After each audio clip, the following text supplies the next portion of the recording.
Good day. Hello. Welcome to movie humpers. That's the best I could come up with.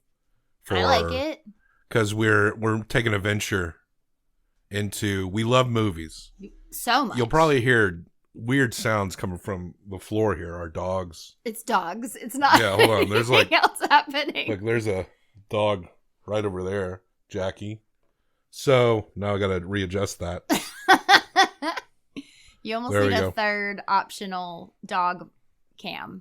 Yeah, we do. We'll get, as I figure out what I'm doing, we'll get dog cams and stuff. But what this is what we're going to, I've been wanting to do this for a while. I want to review movies. I think all we do is watch movies and wrestling. That's me personally. You watch a few more shows. Yeah, a few. I feel like I honestly don't have time for TV anymore. And it seems like there's not much out there aside from pro wrestling that I even really want to watch. I think there's like, I hear about a show and I'm like, I'll put it in the bank. Sure. Like, I'll watch The Boys eventually. I want to watch the Andor Star Wars show with Diego Luna. I do love him. With that one. Yeah. Based on prequel or Rogue One. But that's the only one of those that I've seen that I want to watch. All the other ones look awful. Controversial statement. Rogue One is the best Star Wars movie. I don't know if that's that controversial. Oh, okay. I think a lot. It's my favorite. You mean of all of them? Oh, well, maybe a little more. I think if you were like, it's the third best Star Wars movie, I think a lot of people would be like, I know what you're talking about. I mean, sure. Yes. I do think the first two are very good. Yeah, the first not two are in continuity, but in release. Yeah. Are very good. Yeah. Very, very good. But like, yeah, there will be plenty of time to talk about fucking Star Wars. And honestly, we should talk about Star Wars just so people will watch these videos. Yeah, I do. So I do watch movies and wrestling and some TV shows, but drag queens. Yeah, you like drag queens. I watch a lot of drag race and drag related shows, podcasts, all of it. I do like sports, but like I find I don't make too much time to watch them lately. No, the only sport I like to watch on television is basketball. Yeah. But we don't do it ever. Well, that's because the Sling package, which we got to watch hockey and basketball, moved off of our local Fox Sports 1 affiliate and moved to Bally, which is only available on a cable package. Ugh. Or cable. You can pay $20 for the Bally app, as if we ain't got 8,000 other fucking streaming things. Yeah. How much do you think? How much do we pay in streaming? Not counting the passwords that we're sharing from friends, what we share out. Oh. Because only a normal like if you're paying for every single one of your streamings, unless you're very rich, normal people are swapping passwords, right? Yeah. We have Sling with a couple added packages. We have HBO Max, but that's included with our cell phones. Luckily, so far. Apparently, Peacock's getting dumped from like if you got a cable package, you get Peacock for free. Like a lot of these. Yeah. And apparently, they're dropping that on certain services. Ugh. Well, we just pay independently for that one. Yeah, $5. I bet if we count all of the Japanese wrestling and stuff too, it's definitely over $100. Like it might be like $120. Yeah, $30 just for Japanese wrestling. That's what kind of people we are. Yeah. And then someone else pays for... Well, we shouldn't really get into the details. Don't get into the details. No. Should we? But we pay a lot for shit. So we shouldn't be dragged, okay? And we're buying a bunch of pay-per-views all the time. God, yeah. We just joined Fight Plus. I didn't even count that. And now that we're doing this, we're probably going to end up buying movies. We'll try not to talk too much about wrestling on this show, but we actually have no promises. We have a podcast where we do that. Yeah. Called So Into Wrestling. Yeah, if you like wrestling. Yeah, go check it out. Or us. It's weekly. Or both. Yeah. So Into Wrestling. But this is our introductory episode to Movie Humpers. Yes. Movie Humpers, we hump movies. We love it. Are we sexually harassing these movies? No. We are... Are they willing? I mean, I feel like movies are consensual because they want you to enjoy them. That's a good point. So I'm going to say that we have like a loving, consensual relationship with movies. That's good. Yeah. So movies are cool with us humping them. And they're just dry humps. We're not like pulling anything out. Nothing's getting penetrated. It's just humps. Too much. You can back off that now. You afraid? You afraid for your job? No. Okay. She works in waste management. Hey. Like Tony Soprano.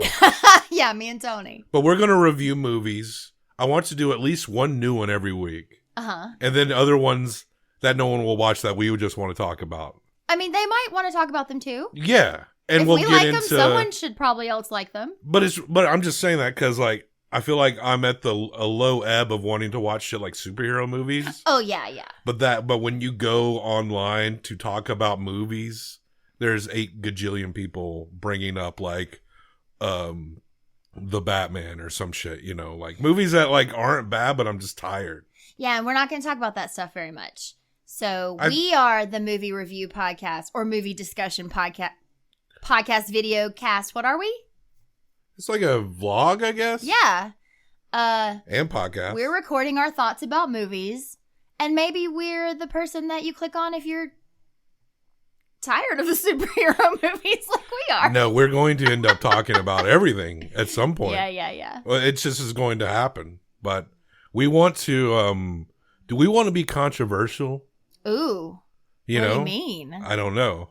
Like really be personally insulting to people involved in these movies? Oh. No. I don't think I want to do that. I don't think we want to do that. Unless they particularly piss you off. I think that we will be honest about how we feel about these movies. We're not going to be like nice to somebody just because. And we'll just give our honest opinions. Yeah. And we're like, we're explicit, right? Yeah. Okay. I think I'll probably do something at the beginning. Okay. To show that we're explicit people. Okay. That we're keep it down and dirty up Always. in here. What's the most recent movie that you're like, this sucks? The most recent movie that I thought sucked? Yeah. That you're like, this movie fucking sucks. Was not prepared for this. I can tell you mine. Yeah, tell me yours and then I'll try to think of mine. Speaking of superhero movies, Thor Love and Thunder fucking sucked. Yeah, that was not good. That shit was awful. Awful. What was that movie we watched? It ended up being like fun, but it was not good at all. And it was like a horror film and the guy kept talking about how he was from LA. I'm not sure. Oh my gosh. I have a hard time retaining kind of information, especially doing shit like this. Like once we finish the discussion of the movie we're going to talk about today, which is playing above me. Yeah. Right now it's at the warped film part of it. Oh, that part gives me like a headache. And but we're talking about like after I talk about the story of the Kelly gang, I may remember some facts, but I'm just going to flush it out of my brain and move on to the next movie. And only the real cream of the crop will stick in my craw. Yeah. Because like you think about certain movies that just stick in your craw. Yeah. And that's when you know you're onto something special. But whatever you were talking about, you can't really remember it that much. That's right? why it maybe wasn't great. So maybe it wasn't that good, right? Yeah. I just remember we were laughing about the fact that the guy kept saying he was from LA so he could handle anything. But it was a horror movie. Oh, are you talking about? See, now I'm doing that where I'm like trying to. But I think I know what you're talking about now.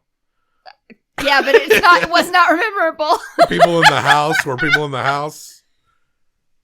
Barbarian. Is that what you're talking about? No, not Barbarian. No. I liked Barbarian. Yeah, it was pretty. It's not perfect, but No, I thought it was pretty good. I did not. That was not a bad movie. I liked that movie. I would say like the first 3/4 of that movie were actually pretty great. This was a movie that we watched here in the basement with my brother. We're not basement dwelling internet weirdos. We own our own basement. A basement, and we have a huge projection screen. Yeah, in the basement. It's not the worst projector; it's the one up from the worst. Yeah. We returned the worst one and got a little bit of a better one. Fucking projectors can go up to like $10,000 easy. Yeah, like the kind that we see when we go to the Bell Court here in Nashville and watch our movies. Oh yeah, those are like thousands and thousands of dollars. Those projectors. Totally. But yeah. But yeah, we are going to talk about a movie, and I thought it'd be fun. Again, this movie right here to discuss this, what is considered the first full-length feature film. And there's like a lot of This might be debatable as far as Yeah, because I the found a movie. list of like 10 first movies, and this wasn't even on there. But But it's like debatable. You talked about like a bunch of things that were fictionalized, but they're like 3 minutes long. And then there was a 100+ minute fight, but that's more considered like a documentary. But at the time, it was just the longest filmed thing. Like a sports event. Yeah. That's kind of what I consider that. Yeah, for sure. But as far as like a long feature movie with a story that seems like it's written and properly acted, produced, directed. It's this one. It's this one. Yeah. The story of the Kelly gang. It's at the red part where they're starting to burn the police station or the bank. But yeah, you can see it. It's a hotel. Hotel, right? It's a public domain. I'm pretty. Yeah, it's 1906. It's got to be public domain. So I figured we could just play it on a loop over and over again. This movie is 115 years old, ish. Is my math right? 1906. Directed by Mr. Charles Tait. He got his whole fucking family involved. They embodied all the Taits are in this fucking movie. Nice. They embodied the Kelly gang. I love it. And the Kelly gang is like Australia's Billy the Kid, Wyatt Earp kind of stuff. Yeah, it definitely seemed, though they're the bad guys, they're the heroes. Like it's very much that you're kind of rooting for them. I was definitely rooting for them anytime that they got one over on somebody. They're like gentleman gang members. Yeah, they're portrayed here as noble thieves. Yeah, they don't hurt women and children or steal from women and children. They pretty much don't hurt anybody except one guy that they said was self-defense. Yeah. One policeman. And the truth is probably that they were just straight up fucking killers. Oh, totally. Right? Totally. That's probably the true story. But there's been a lot of movies made about Ned Kelly and the Kelly gang over the years. Yeah. And that are made in Australia. And they love this shit.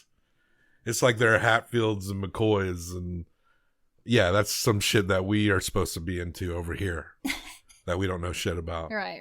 Now, this thing was supposed to be 45 minutes to an hour in total. I total. thought it was like 100 minutes. Really? Yeah. But a lot of the film is just gone or just destroyed. It just doesn't exist anymore. I think they said there is at the beginning they kind of give a little bit of history of setting this up, and they do actually say how many feet of film were salvageable. Yeah. And if you watch this, like you mentioned, there's the I don't know which side of the screen it is to me, but how there's like the really difficult bit to watch. Like it was like barely there film. Like they salvaged as much as they could, and some of it's almost even like impossible to look at. Yeah, and they had to it was the National Film and Sound Archive that put this together. Yeah. And they put in like their own words to move along the narrative, and they explain what was missing. And if there was like, the film was broken, but it had some images in the stills there,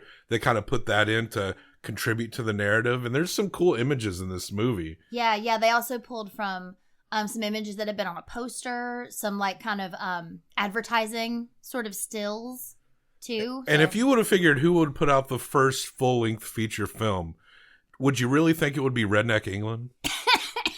Redneck England. Yeah, that's where they sent all their prisoners. Right? Oh, that's right. Okay, yes. Yeah, so no wonder they love a crook. Over. Hobby. I'm kidding. I love Australia. Is it bad if I have a drink of? You can do what you water? want. Here, let's hydrate. This is a little different than I'm used to podcasting, where you have to make zero noise and not like, drink your water with cranberry juice in it. We're just about at the movie on the loop just ended, so it's going to cycle back through. Nice. But yeah, and also got a cool image right here of just the image of Ned Kelly in the movie in the Iron Mask outfit. Oh yes. But let's get into this story. Let's get into this movie. All right. I wrote John Tait. It's directed by Charles Tait, written by Charles Tait and John Tait, the Taits. The Tait brothers. Yeah. And we start off with like a constable who follows Kate Kelly to the house where the gang is. So we're starting off like we're looking for the gang. And then, so he starts to rough handle her. Yeah. And then the gang comes out. It looks like they shoot him in the leg. Yeah, he gets up, though. Like, I think they shoot at him, but basically what happens is they shoot at him, and then Kate gets his gun. Yeah. And so she then holds him hostage while the gang rides away, and Mommy, like, waves at them proudly. Don't you feel like in, like, these silent movies that there's something, like, comical just about how everyone is acting? Oh, yeah. Because there's got to be a little overacting in this, right? It's totally overacting. I mean, you think about it, prior to this, too, like, history-wise, it was all stage acting anyway, which is much bigger and needs to be much bigger. Whatever Australia's version of vaudeville was. Absolutely. Like, vaudeville into this. And so yeah, it's all very big, but because you're trying to... It's like you're playing charades with your story. You know, you have to do everything with your body. But Kate Kelly... It's waving that gun around. I love her. I think she's great. I think that she takes charge. Yeah. And this is a feminist film.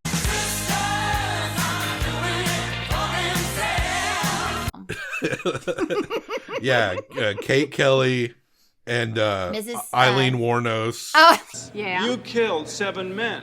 Yes, you And did. I'm asking you, what got you to kill the 7 And men? I'm telling you because the cops let me keep killing them. We're just talking about icons here. The Queen, Eileen. So yeah, it's a fun scene. The way she's holding the gun and the constable's like trying to like grab at her, and I'm like, Kate, shoot him. He's like, I trying know. to reach for your gun, and the mother is waving bye to the gang while the gang is riding off, and the gang's like waving bye. Yeah. It's just a very comical scene. It's very comical. It's also very sweet. Like, in that moment, again, the constable's the bad guy. This seems like a comedy. So the gang go out to the wombat ranges and to escape. And the police have a camp out there. Yeah. And they start shooting parrots. The police are not portrayed as good here. They're like a little bit psycho. More psycho than the Kelly gang. I felt extra offended that they were shooting parrots because parrots are very smart birds.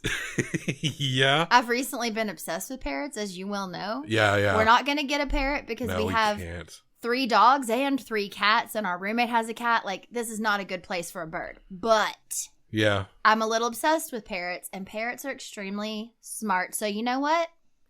I didn't even feel bad when the Kellys shot that man. If we got a bird, it would have to be like one of the biggest, those big fucking birds, where the dogs would be scared of it. But then those things like a flamingo. and then those things live to like 80 years old. A flamingo. What is the lifespan of a flamingo? No idea. We'll get you a A flamingo. peacock? Can I have a peacock? Some people do farm peacocks. Not really. I just want chickens. One day I'll have a chickens. Now we're just going like through all the birds right now. Okay. You know, there was a Carolina parakeet. The United States once had a native parakeet. Oh, wow. Called the Carolina parakeet, and it got hunted to extinction. Probably those fucking policemen. I bet cops in were the shooting early them here 20th too. century. Probably cops hiding out, looking for Billy the Kid. Shot the last fucking Carolina parakeet. So, back to the story. The Kelly gang was just going to hide out, but they heard the gunshots of these policemen killing the parrots. Yeah. And so they come up on those policemen and shoot one of them. They actually do say, put your hands up or we're going to shoot you. Yeah. And one guy puts his hand up and the other guy got shot. Yeah. So, and then, so they take over the camp, and then the other cops show up, and then a shootout ensues, and the gang escapes. Yes. And I guess, I think they killed 3 cops in that scene. Yeah, they did kill some people. But they were killing parrots, so fine. Exactly. We're cool with it. Totally. We go to Young Husband's Station, probably the longest scene. This is quite long. Well, the longest that we have for us to see. That we're able to see here. And they're holding, and it's just like a fixed camera shot, pretty much, right? Yeah, and holding along the entrance of a church here. This is my favorite. It looks like a church. They do call it a station, but I love this scene because they just walk up and knock on the door, and a lady answers the door, and they say, It looks as though they just say, would you all please come out? Because we have guns. And Yeah. then they all came out and they robbed the men. And they did not rob the women or children because they said they do not rob women and Yes, children. They are honorable. Wink, wink, right? The propaganda here. And it's not it's not propaganda. No. Sandy Gloucester, the hawker, he gets robbed. And They take his van. they take his van. They They go call it a through van. his stuff. But by van, it's just like a horse-drawn caravan. Yeah. Yeah. And hawker in this instance means like someone who sells goods. So he had a bunch of clothes and cigars and they rob things. Macaulay, the station manager. So it'll be like men are coming in and they're robbing them, going through their pockets. And then women will come in and be like, how do you do, madam? Yeah. How to do? How to do, madam? So they go and rob the Euro Bank as it closes. And police are chasing Kate, who's going to warn the Kelly gang. Because one of that Stinnett guy, I think his name was. Aaron Sherritt? Sherritt was telling on them and like basically saying this is where they are to the police. And Kate heard that. Yeah. And so she went to try to warn the gang that the cops knew where they were and what they were doing. So when they reach Sherritt, they shoot his ass, yell, "Death to all traitors." Death to all traitors. I think that's the motto of Movie Humpers. Hell yeah. Death to all traitors. I'm going to cross stitch it and hang it up on the wall behind me. Well, you'll see it behind her one day. And they take his wife hostage because, sorry, you married a traitor? Yeah, Mrs. Sherritt, what were you thinking? Gross. Then they raid the police station and they dress up like policemen and they cut the comm lines. And then they make the plate layers tear up the tracks because they want to rob the train. And this is a lot of us reading this story. That's been like kind of recreated. This part is very heavy on reading. A lot of this was lost. Still images. So we didn't really get to see them dressed up like policemen. It's almost kind of absurd that we're reviewing this movie, but we're just having fun here. You don't have to accept any judgment we have. We just want to talk about movies. That's all that matters. Yeah.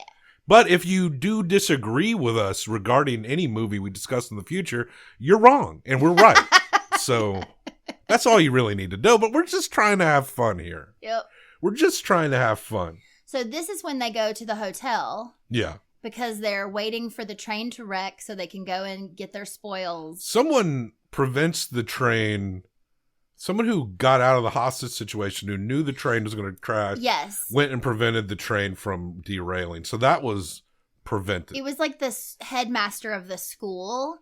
He basically sort of told on someone else who was like trying to get away or do something. And while the gang was distracted, he snuck away. Right. And he went and like warned the train. So the train people were safe. Now and then the police were coming. Now a derailed train can topple, and who knows what's on that train, right?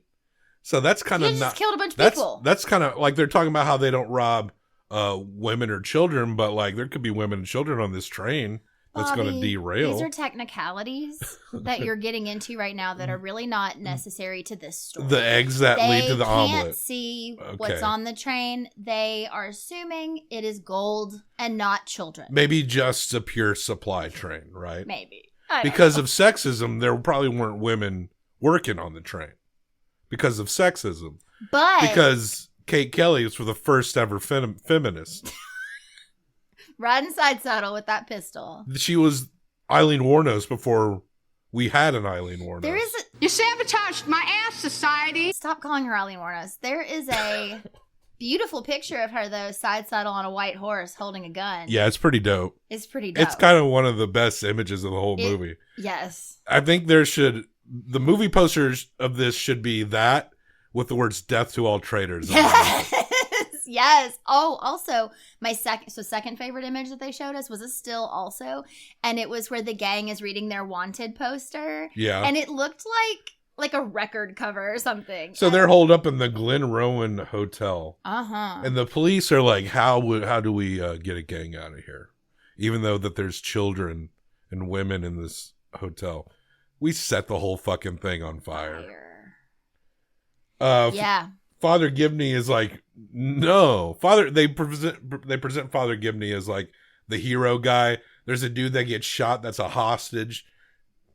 And at the end, it makes it a point to show that he saved this guy's life. Yeah, he was one of the plate layers. They would like carry people with them. Like when they did something, they would take their hostages to the next location. And Steve and Dan, 2 members of the gang, shoot each other instead of getting captured. Yeah, because now the hotel's on fire. Cops are outside. A child gets shot at one point. Yeah. But Ned Kelly, he's a little different. It's He's an accident like, when the child gets shot. this is like a proto Iron Man, Oh, yeah. right?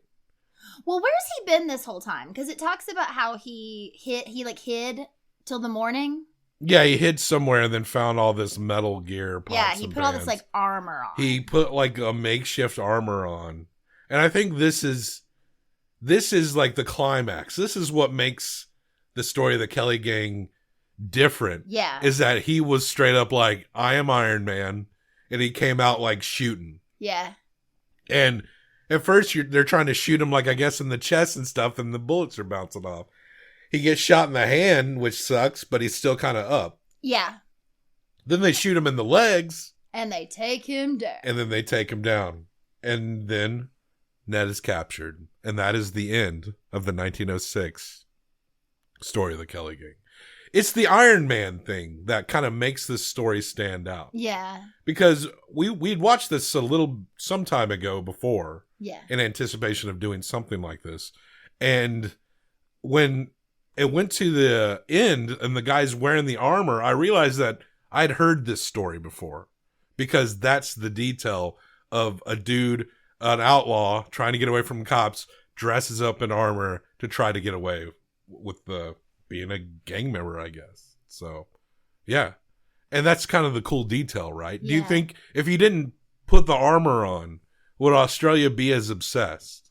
No. So if he didn't put the armor on and go back, because the deal was he obviously didn't know that his whole gang was dead. Yeah. He had been hiding and he was waiting until the morning to go and try to like find them, like reunite with them. And so the fact that instead of running away or going back home, he put on this armor and walked into the police people. Police people? Police Yeah, people. Police people. Walked into them. They were all policemen at the time, again, because of sexism. And so Good thing that Kate Kelly changed all this. he walked in and he kept walking. He did not back down. Yeah. And so, yeah, it kind of makes him a tragic hero. Like that Tom Petty song. He didn't back down. Yeah. He won't back down. Yeah. But like Natalie and Bruglia, I'm kind of torn as to maybe how I'd want to rate this movie and how I would approach that. Oh, man. So what we're going to do is you're going to give it 1 through 5 humps. We're going to hump how many times would you hump this movie? And I will say how many times I would hump it. Mm. And then we combine them. And then when we combine them, we will rank. We will rank this we'll insert it into a tier ranking. So how many do you give it? I'm going to give it 3. 3. Okay. And the reason for 3 is that it's not the complete movie. It can't help that. No. But there's obviously going to be something lacking. I liked what I saw. I thought it's a genuinely funny movie. It was funny.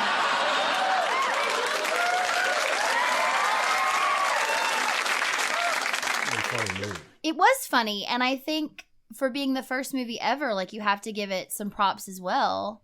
Oh, there's that one. I love Kate. Remember when they were at the station and they were going to rob that guy? The guy on the horse rides up, and then they're like, "Put up your dukes," and then he puts his hand up, and the horse just rides off screen.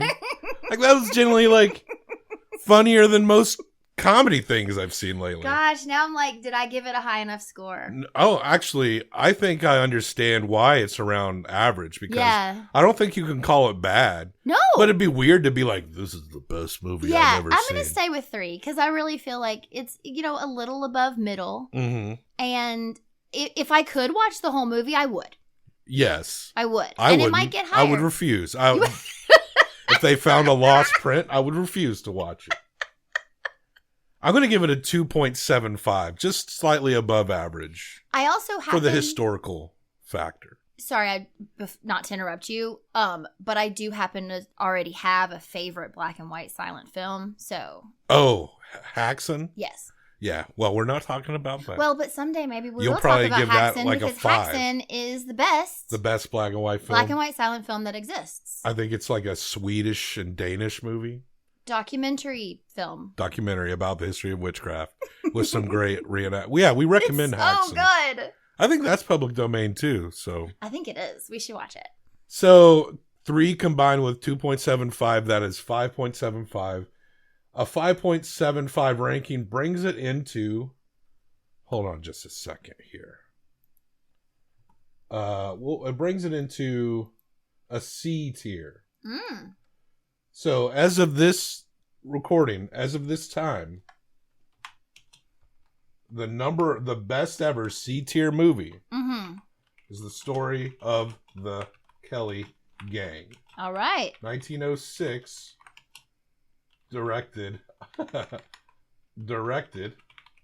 by Charles Tait. So we did it. We did We it. reviewed our first freaking movie. And so what have we got in store for the future? What have we got in store for the future? What are we going to do? We kind of want to see how consistently we put this out because we want to get into some themes. Yeah. And we want to talk about brand new movies in the theater too. The episodes that people will probably actually watch. But I have a couple, but I want to go ahead and assign us 2 movies. Okay. To watch in the near future. Okay. And the first one is very simple. It is, I got up here on this website, I've pulled it up on the screen. Uh-huh. The random movie generator. Oh, right. You told me about this. I'm excited. Bestrandoms.com. Bestrandoms.com. It is the best. That sounds like a hookup site. It is the best. It is the best movie generator that I've come across, because a great name. I found one movie generator that was like literally kept throwing up movies that were like all within the last 3 years. And I'm like, no, I want you to go back into the history. I want you to go all over the world with the movies. Yeah, hell yeah, all over the world. So for all time. So this is what we're gonna do. All right. Okay. I'm gonna hit this button here, and the movie that comes up, that's what we're gonna watch, no matter what it is, and we're gonna review it, no matter what. What if we just watched it last week? Well, then that might help, and we can maybe record this pretty soon. Okay, so I'm hitting the button. Okay. I'm hitting the button. If it's Ryan Johnson's Brick, we watched that last week already. I'm just saying. It's okay. All right. This movie, it's a 2020 movie. Okay. It stars Gary Oldman, Okay. Amanda Seyfried, Huh. Lily Collins, Arliss Howard. It's called Mank. Oh? And I think Mank is like a film writer. I think he's a guy that wrote films. Okay. But we're going to watch a movie starring Gary Oldman called Mank. I could be wrong as to what I think this is. It's okay if you're wrong. But we're not going to look it up. Yeah, we're not going to look. We're not going to look it We up got to at watch all. it. Blind. So, yeah, let me write this down because we will forget. Mank. Okay. That was fun. A randomly generated movie. Yeah. And at the end of every randomly generated movie episode, we'll randomly generate the next movie. Okay. So those episodes will lead into the other episodes. I love it. But I have another idea here. Very dramatic. Uh-oh. Not so random. This is just my flat cap that I've got like some things that you're going to draw out of it. Okay. But I have created I've created 8 movie categories, and I've made lists of movies in these categories. Okay. Right? Yeah, this is cool. So, and I'm going to read you the categories, and I want you to tell me what you think the category is. Oh, like, okay. All right. And some will probably be pretty obvious. Sure. Spring Awakenings and Summer Sadness. What is that? I think it is coming of age films. Yeah, that's right. And like summer films. Classic and usually coming of age films. Classic and offbeat coming of age movies. Love it. Correct. Love that. Recycled material. What do you think that's about? Okay, could either be remakes of movies that are existed or biopics, but I'm going to say remakes. I think it is remakes of Okay. previous existing movies, but also movies that were foreign movies that were adapted into an English format. I consider that a remake. Yeah. Yeah. And also movies like the Beverly Hillbillies that were an old show that later became like a movie that they made. Yeah. Like the Munsters movie we watched not too long ago. Yes. And like maybe like cartoons. And not something that's like how Veronica Mars was a TV show and then went off to have a movie. Not that. No, because that makes sense. The movie has to be kind of separated from the players separate. involved to the original cartoon or show. Got it. So it's like it becomes its own thing. Got it. Are you going to make me watch Let the Right One In? Or whatever they called it in America. It depends on how the cards fall. The original film, Let the Right One In, is one of my favorite movies. All right, let's go to the next category. I've refused to watch the American one so far, I'm just saying. Okay. Okay. That Dark Shadows, the Tim Burton's Dark Shadows on there too. And I know you've got something about how you're so loyal to the original Dark Shadows that you refuse to watch because it is a serious drama. If you select this, if that gets selected, you have to watch it. Okay. All right, next category. Next category. Okay. Pop of Ages. Pop of Ages. Pop of Ages. I'm going to say that's musicals. Not quite. Oh, is it like chart toppers, like biggest box office? It's popular music Oh. and popular musicians and movies. And it's movies in particular, like there are some documentaries on here, rock docs as they might call them. Sure. But I was very selective. It's not like saturated with them. And also like biographical movies about musicians, like Your Great Balls of Fire, the Buddy Holly story. Okay. For one of the documentaries, Coal Miner's Daughter. Coal Miner's Daughter. I put and movies that like where popular music is just so interweaved throughout the movie that it feels like it's a part of it. Empire Records. Yes. Empire Records. There's some Martin Scorsese movies that are like that. Wes Anderson movies are like that. Just movies that really seem like popular music is just really at the heart of it. Yeah. So Garden State. I did not put that on. I thought about it. I thought about it. Isn't he just talking about that Shin song for half the movie? Next category. Exsanguinators. Oh, I can't remember. You just have to remember what I can't remember what exsanguinate means. It means to drain the body of blood. Ooh. Is it particularly vampire films or all horror? The vampire on film. Hell yes. This is a very, like, a lot of these categories are not very, I haven't put too many movies, but this one, I put just about every vampire movie I could find. That's exciting. There's 153 selections on that list. Did you put that And there's probably more than that. Did you put that Nick Cage one where he's like maybe not a vampire, but he thinks he is? I think it's in there somewhere. I've never seen that and I want to. I think it's in there somewhere. But there's a lot of like B movies on this list. So you could Once Bitten. We could be watching some like straight trash, you know. Oh, I'm excited. Now, the next one, Caught in a Bad Romance. Caught in a Bad Romance. What do you think that's about? Is it like Sleeping with the Enemy kind of stuff? Yes. Okay. So like, I can't remember what we called that genre of movie. We called it domestic thrillers. Yeah. But this is movies about offbeat romance and bad relationships. So like true romance and stuff like Sleeping that. with Sleeping with the enemy. enemy. Stuff like that. Yeah. Yeah. Fear. Ooh, Fear is Swim good. Fan. Gone Girl. Ooh, Then you Swim got Fan. like The Bodyguard and Wild at Heart. Movies like that. Aw. Now the Oh, I know what Wild at Heart is, and I love Wild at Heart, but I always think of Wild Hearts Can't Be Broken. Yeah. Very Which different would go movie. into this Very category. different movie. Very different styles there. Yeah. Next category, Angels in Cinema. I bet you won't get this one. Angels in Cinema. Angels in Cinema. Is it ghosts? No. Um, Not angels in movies either. I'll tell you, I pulled the title. It was inspired by the movie title Angels in America. Okay. So is it LGBT Yes. stuff? Okay, cool. Essential LGBTQ cinema that kind of speaks more to the history of it. I love that. And there's about 45 selections on here. There's some I purposely left out. Like I left out like Brokeback Mountain. Because I think it's not that I even think that's a bad movie. I think it's a good movie. Yeah. But it's almost like too much of like the first person thing that they would pick as like a gay movie. Yeah, so we want to go deeper. So we went a little deeper. Some of these things are more well known and some aren't, you know. And there's a few documentaries in here. I could probably beef up this list a little bit for you too. Oh, well, maybe you can, maybe you can't. Betcha I can. All right. A Future in Apathy.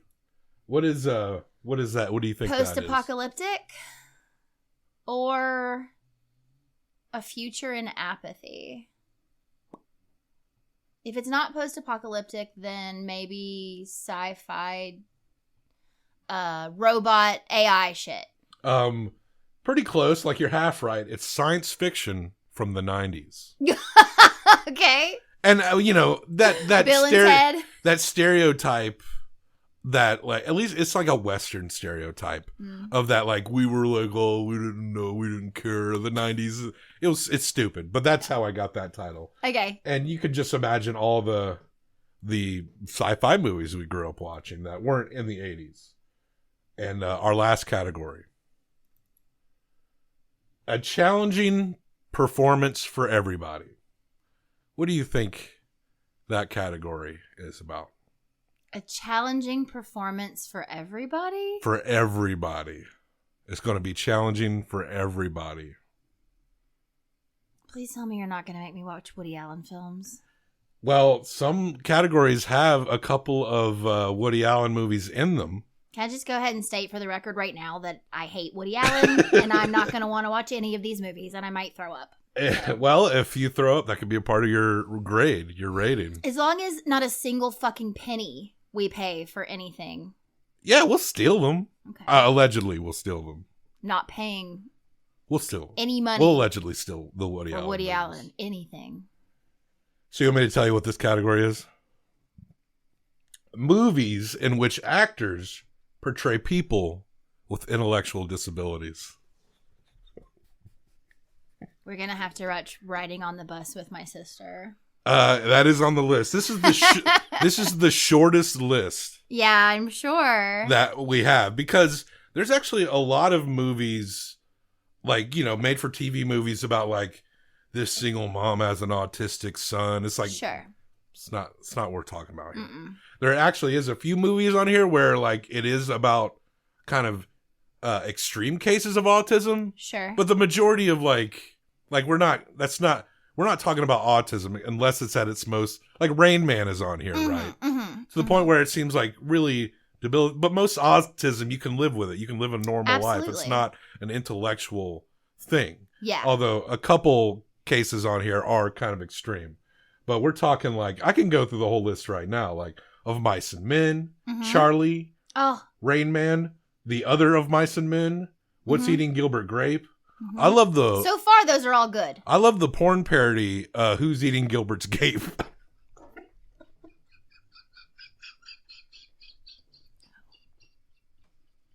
Promise that's not on the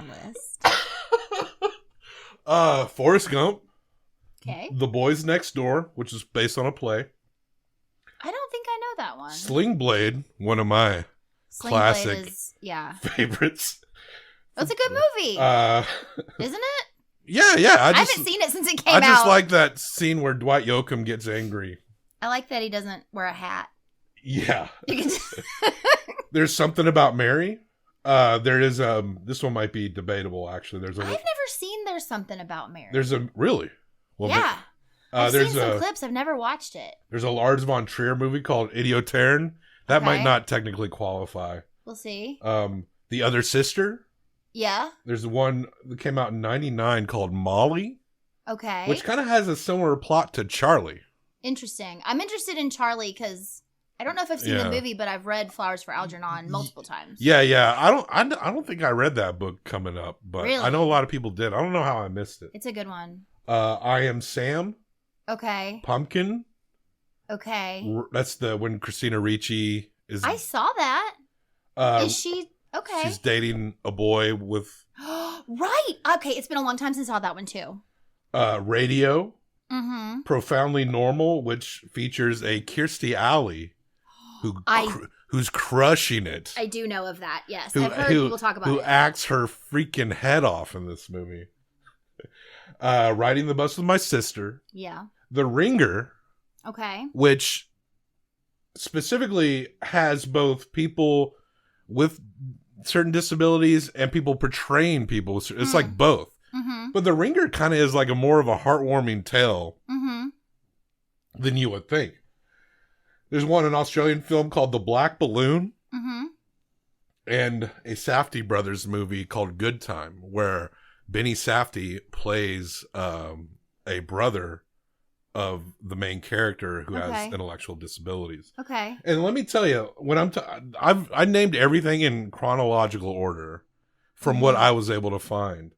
And once you hit the mid 2000s, the actors playing intellectually disabled people drops off hard.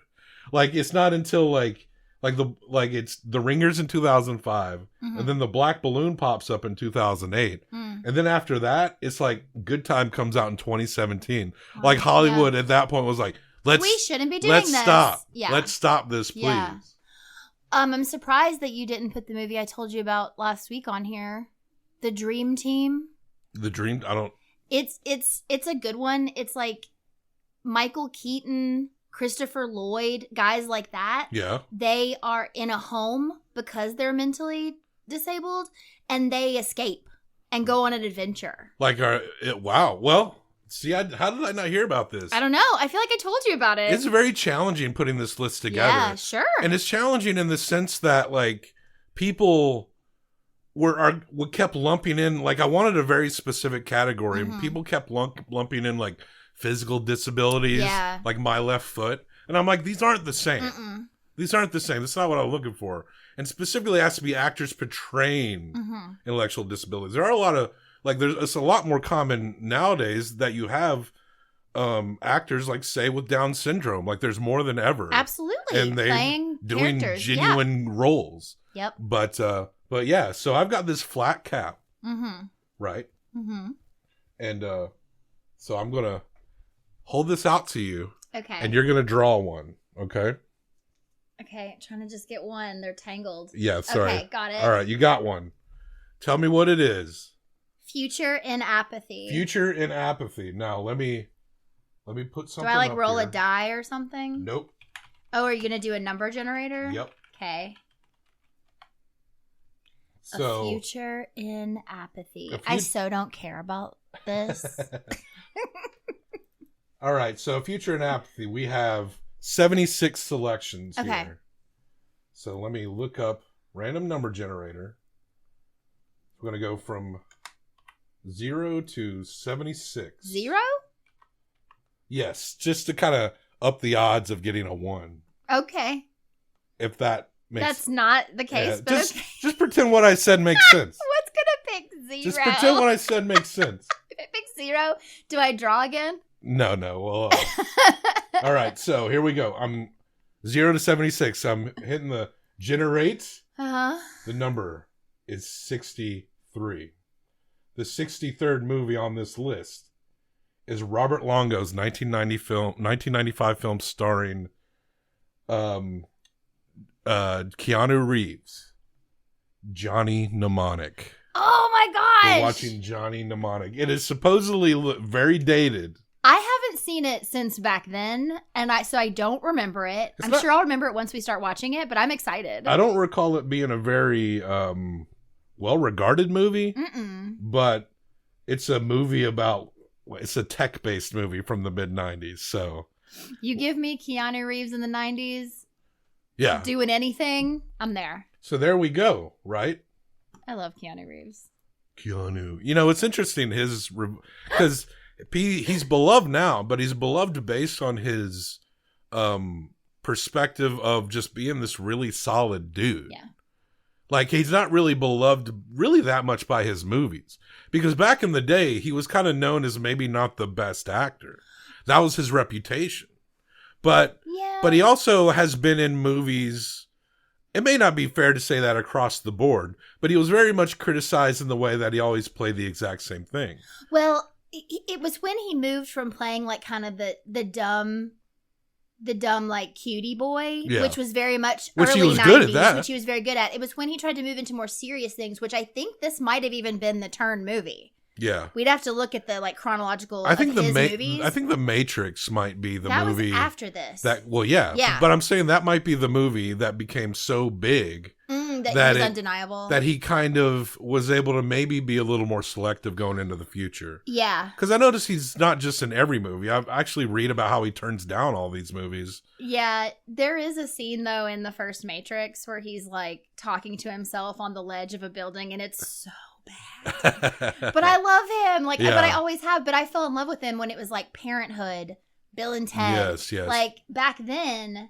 So I just never stopped loving him. And then when he was not that great of an actor, it was like, but he's a nice guy. But I feel like the movies we see him in lately, like John Wick, like he works. I love John Wick. Like he works for those kind of movies, right? Like it makes sense he's in it. Yeah. I think he very knows much what a his character, strengths are now. Very much a character actor. Yeah, he knows what his strengths are now, and he can say yes and no to whatever he fucking wants. So apparently Matthew Perry, who plays Chandler from Friends, you know what I'm saying? He's the sarcastic one. And he recently come out with a book, and he said there was some passage in it that I saw quoted that was something like, he's talking about all the people he knew that died, like John Candy and River Phoenix. And then he said something along the lines of, and Keanu Reeves still walks among us. Like he was like straight up just trashing, like, can you believe that these guys are dead and Keanu Reeves is still out there acting? And I think he thought he was funny. I think he thought he was being funny. But his sense of humor is from this outdated perspective where people did talk about Keanu like he wasn't the best actor. Mm-hmm. But that's not the perspective of Keanu now in this modern times. The perspective of Keanu now is that he's a really cool dude who a lot of people have stories about him being a really cool dude. And now everyone just supports him because he's like a genuinely nice guy. And but I think Matthew Perry was caught up in the old view of him, and apparently he doesn't know him that personally, so it's like he just came off as very bitter. Matthew Perry is of about the same age, and though he did Friends, what's he doing now? He's just jealous. Mr. Perry. Jealous. Yeah. I would also throw A Walk in the Clouds in to the pre-Matrix Keanu Reeves. That was a good movie. Yeah, wasn't that a good movie? Wasn't that your dad's favorite movie for a while? Yes, I've seen that movie upwards of 20 to 30 times because my dad wanted to watch it always. And now his favorite movie is like The Hangover 2 or something. I don't know. Remember when we watched The Hangover with your parents? Yes. I was laughing, It's fun. So, yeah.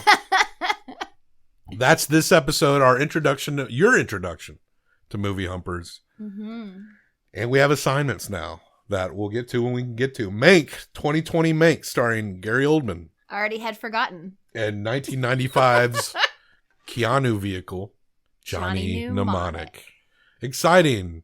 And also keep on the lookout for some new reviews of movies coming out lately. All right? So what is a good sign off here?